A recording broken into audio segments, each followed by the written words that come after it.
Oke, kita lanjutkan video kita ya. Jadi terakhir itu ada perkembangan terbaru mengenai kasus Febri Ardiansyah. Intinya pembahasan kita itu ada 5 ya. Sekali lagi ini adalah pembahasan dari sisi edukasi, ilmu ekonomi dan politik. Ini bukan gerakan politik dan yang ingin hiburan skip aja. 1, bahwa perahasiaan rumah Jaksa Agung Muda itu salah hierarki. Ya.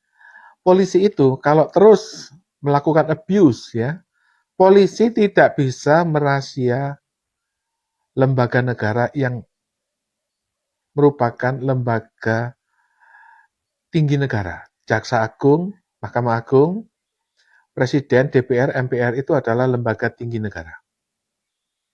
Jadi nggak bisa ya. Kalau gini caranya ya rusak hierarki itu. Yang rusak itu apa? Sekarang Febri Ardiansyah itu adalah kepala Satgas PKH. Jadi ketika dia itu menangkap mafia timah, terutama mafia timah ya, itu mereka oligarkinya itu komplain, kenapa kok duitnya itu dibekukan dan tidak bisa dicairkan padahal belum ada keputusan pengadilan untuk merampas aset mereka. Sekarang terjadi itu, terutama di Bangka Belitung, jenderal-jenderal Satgas PKH dan Satgas Trisakti yang khusus mafia timah itu diburon oleh polisi lokal. Maka jenderal-jenderal Satgas PKH itu kan dari Jakarta ya, terutama dipimpin oleh Jaksa Agung Muda Pidana Khusus. Itu ketakutan sekarang, karena kalau dia pergi nginep ke Bangka atau ke Palembang atau ke Riau ya, diincar oleh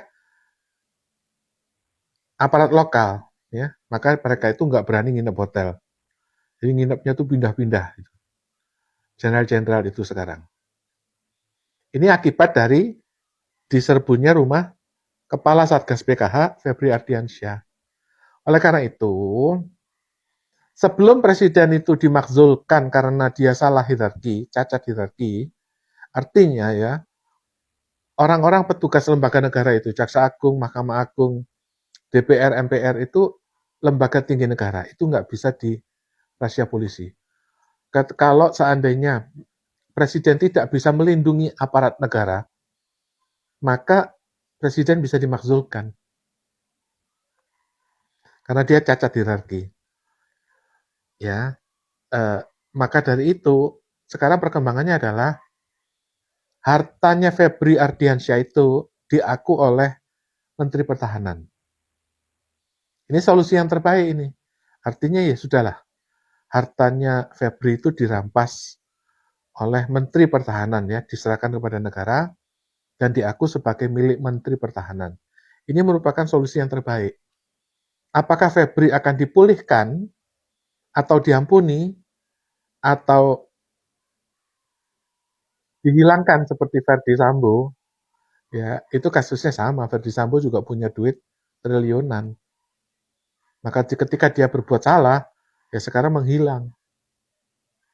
Itu update terakhir. Nah, video ini ada 2 babak ya. Babak kedua nanti akan saya jelaskan pendalamannya. Jadi begini, apa perbedaan Prabowo ini dengan presiden lainnya? Kalau presiden lainnya itu ya dia ikut sistem ya. Artinya Indonesia ini eksportir nomor 1 di bidang nikel, batu bara, timah, sawit. Nah, kenapa negara yang nomor 1 eksportir nikel, batu bara, sawit, timah, kok miskin?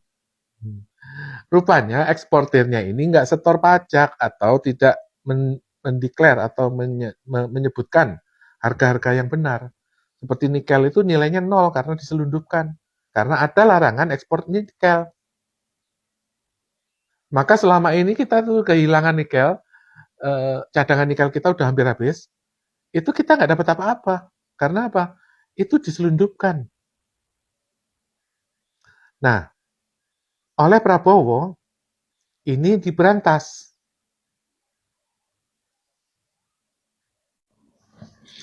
Kenapa kok Prabowo berani memberantas ini semua? Karena Indonesia itu dulu disebut negara miskin, dulu. Ya. Belakangan baru terbuka bahwa Indonesia itu menyimpan harta karun VOC. Itu yang menjadi kepentingan Amerika. Mereka sudah mentransfer uang VOC itu 7.500 triliun rupiah untuk menalangi utang negara Amerika. Maka dari itu, kenapa pencopotan Satgas PKH Febri Ardiansyah ini dibatalkan? Sampai sekarang Presiden nggak bisa mencopot dia. Karena ada kepentingan Amerika untuk bisa mengakses kepada rekening-rekening VOC itu, maka Indonesia itu harus sustainable. Indonesia itu harus mandiri. Artinya, penghasilan nikel, timah, sawit, batu bara, itu harus dimasukkan dalam negara Indonesia. Nggak bisa dimasukkan ke dalam, katakanlah, ya konglomerat seperti Asian Agri, Adaro, atau Salim Plantation, atau Smart, ya, Sinarmas Agriculture Technology. Itu cara-cara kuno yang memperkaya oligarki, menggemukkan pejabat-pejabat tertentu, seperti Jokowi, ya itu udah metode kuno. Dan sekarang, penghasilan ekspor itu dikuasai oleh negara. Kenapa? Sekali lagi, supaya Amerika itu bisa mengakses kepada rekening VOC, dan ekonomi Indonesia itu bisa mandiri. Maka ini adalah berita baik bagi Prabowo, supaya lebih kuat gitu loh. Jangan kalah sama Listio Sigit. Polisi itu bentar lagi akan dibubarkan. Karena apa? Karena sering abuse. Ya. Dia merekayasa Pilpres, dia merekayasa BLT, dia merekayasa SPPG. Sudah menjadi abuse gitu loh. Penjelasannya bagaimana abuse-nya polisi itu adalah dijelaskan oleh Irjen Napoleon. Bahwa polisi itu adalah tong sampah bagi rumah tangga Republik ini.